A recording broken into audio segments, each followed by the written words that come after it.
आप सभी लोग जानते हैं कि रूस और यूक्रेन का युद्ध काफ़ी लंबे समय से चल रहा है। रूस यूक्रेन युद्ध की अब कोई सीमा नहीं रही है।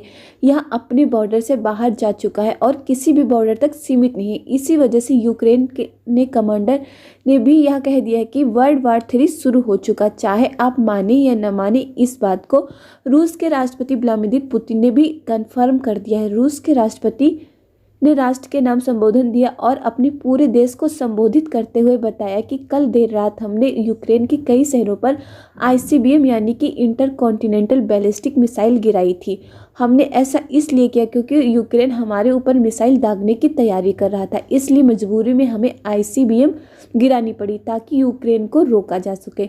यूक्रेन ने रूस के द्वारा गिराई गई आईसीबीएम का बदला लेने के लिए रूस के कई इलाकों पर मिसाइलें गिराई, जिसमें रूस के कई आम नागरिकों को नुकसान हुआ। इन हमलों में यूक्रेन के द्वारा जिन मिसाइलों का इस्तेमाल किया गया वह स्टॉर्म शैडो मिसाइलें थीं, जिन्हें ब्रिटेन की सरकार ने यूक्रेन को सप्लाई किया था और इस समय और ज़्यादा इन मिसाइलों की सप्लाई ब्रिटेन यूक्रेन को कर रहा है। यह मिसाइलें इसलिए दागी गई ताकि रूस के आम नागरिकों को मारा जा सके।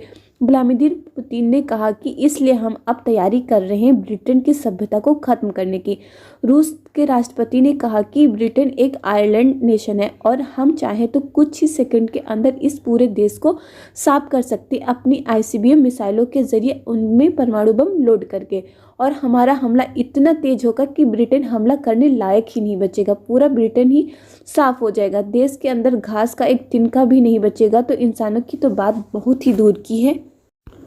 रूस की तरफ से दिए गए इस स्टेटमेंट के बाद ब्रिटेन में जो संसद की बैठक होनी थी उसे भी रद्द कर दिया गया। ब्रिटेन डर गया है कि उस पर रूसी हमला न हो जाए। अब यह पश्चिमी देशों पर निर्भर है कि वह इसे किस लेवल पर लेकर जाता है।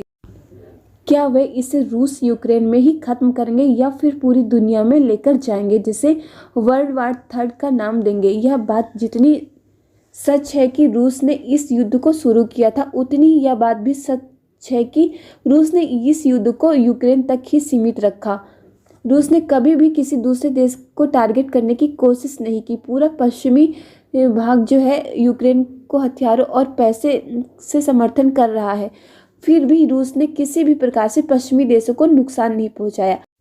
अब से कुछ दिन पहले जब पश्चिमी देशों ने लॉन्ग रेंज की मिसाइलें यूक्रेन को देनी शुरू कर दी और कहा इनके द्वारा रूस के आम नागरिकों को मारो।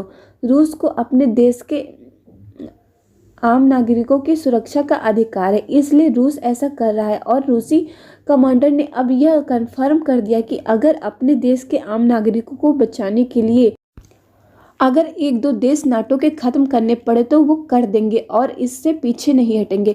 ब्रिटेन नाटो का सदस्य देश है, उसे यह गलत फहमी है कि उस पर अटैक नहीं होगा क्योंकि वह नाटो का सदस्य देश है, लेकिन उसका यह भ्रम कुछ ही सेकंडों में खत्म हो जाएगा। अगर एक बार यूके साफ हो गया तो कोई भी देश उस पर हमला करने की कोशिश नहीं करेगा, क्योंकि इसमें अगर कोई अन्य देश पर हमला करने आएगा तो उसके देश पर भी परमाणु बम गिरेंगे, जिससे उस देश के भी आम नागरिक मारे जाएंगे। इससे दोनों देशों में तबाही होगी। ब्रिटेन के द्वारा जो किया जा रहा है, अगर उसका जवाब रूस दे देता है और ब्रिटेन पर हमला करके उसे तबाह कर देता है तो बाकी के अन्य देश कोशिश ही नहीं करेंगे उस पर हमला करने की और सारे देश इकट्ठा होकर शांति करवाने की कोशिश करेंगे। इसलिए यूक्रेन की मदद करने वाले ब्रिटेन को ही नुकसान उठाना पड़ेगा। ब्रिटेन के द्वारा किए गए इस घटिया काम का अगर बदला रूस उससे ले लेता है तो ब्रिटेन किसी भी लायक नहीं बचेगा। ब्रिटेन के लोगों को और वहाँ की सरकार को अब ये समझना चाहिए कि वे अब सुपर पावर नहीं रहे। लोगों को अपना गुलाम बना लिया करते थे जो पहले, आज के समय में उनकी कोई औकात नहीं रही। इस समय ब्रिटेन एक छोटा सा देश है और उनके पास ऐसा कुछ भी नहीं है जिससे वे रूस जैसे देश से टक्कर कर सके। पश्चिमी देशों में अमेरिका भी अब युद्ध के लिए सपोर्ट नहीं करेगा, क्योंकि 2 महीने बाद ट्रंप अमेरिका की सत्ता में आएंगे और उन्होंने पहले ही बोल दिया कि वे युद्ध के लिए यूक्रेन का साथ नहीं देंगे। इसके साथ ही युद्ध को समाप्त करने की आपसी कोशिश करेंगे और आपस में बातचीत करेंगे, जिससे कि जो युद्ध हो रहा है उसको समाप्त करके विश्व में शांति लाई जा सके। पहले ही जो है ट्रंप ने ये बात बोल दी है। अब आगे देखते हैं कि क्या होगा, क्योंकि जो यूक्रेन और रूस का युद्ध है वो धीरे धीरे काफ़ी ज़्यादा बढ़ता जा रहा है, और जो अभी रूस के द्वारा यूक्रेन पर आईसीबीएम मिसाइलें दागी गई हैं, उसके बाद अब ये और भी आगे ज़्यादा भड़क सकता है।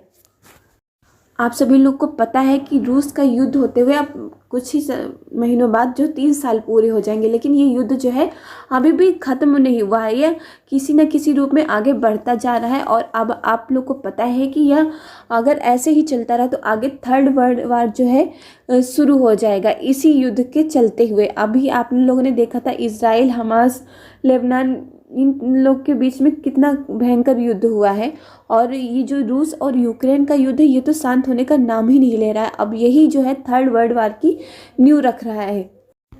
इस बात को जो है रूस के राष्ट्रपति व्लादिमीर पुतिन ने भी कंफर्म कर दिया, साथ ही वहाँ के कमांडर ने भी कंफर्म कर दिया है कि यह थर्ड वर्ल्ड वार का रूप ले सकता है अगर ऐसे ही आगे चलता रहा। अब देखते हैं आगे क्या होगा, जो भी होगा आपको वीडियो के माध्यम से बता दिया जाएगा। आप लोग को वीडियो पसंद आए तो वीडियो को लाइक कर दीजिए, साथ में चैनल को सब्सक्राइब कर नोटिफिकेशन बेल आइकन को जरूर दबा दीजिए, जिससे लेटेस्ट वीडियो की नोटिफिकेशन आप लोग को मिले और आप लोग वीडियो को सबसे पहले देख पाए। इस वीडियो में बस इतना ही। जय हिंद, जय भारत।